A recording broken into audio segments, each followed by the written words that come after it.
தாவீதோட வாழ்க்கையில போகிறான். அப்சலோமுக்கு பயந்து நடந்து போய்கிட்டு இருக்கிறான். சீமை அநியாயமான அசிங்கமான வார்த்தைகள்ல தாவீது ராஜாவை திட்டுறான். ஆனா அந்த தாவீது ராஜா எதிர்த்து ஒரு வார்த்தை கூட பேசலங்க. அவன் என்ன தெரியுமா சொன்னான்? தேவன் இதை அனுமதித்து இருக்கிறான்னு சொல்லிட்டு போயிட்டான். இதோட ரிசல்ட் என்ன தெரியுமா? சீமேயுடைய வாழ்க்கையில அவன் வாழ்க்கையில பார்க்க முடியாத ஒரு சாபத்துல போய் விழுந்துட்டான். ஆனா தாவீது ராஜாவை தட்ட இழந்தவைகளை எல்லாம் திரும்ப கொடுக்கிறார். கையை உயர்த்தி நல்ல கையை தட்டி அப்பாவுக்கு ஒரு நன்றி சொல்லுங்களேன். நீங்க செய்ய வேண்டியது என்ன தெரியுமா? நீங்க ஒரு அழைப்புல வர்றீங்க. இதை கேட்டுக்கொண்டு இருக்க உறுதியா பிடிச்சுக்கோ. கடைசி வரைக்கும் பிடிச்சுக்கோ. பாதியில ஓடிடணும்னு நினைக்காத.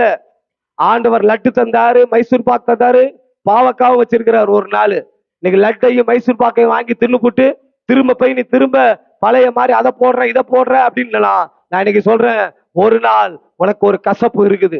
ஆனா இன்னைக்கு சொல்லுவேன், என்ன லட்டு வந்தாலும் சந்தோஷம், அது கசப்பை கொடுத்தாலும் சந்தோஷம் அப்படின்னு இருப்ப அப்படின்னா உறுதியா பிடிப்பேனா நான் இன்னைக்கு சொல்றேன், உன் முகம் பிரகாசிக்கும்.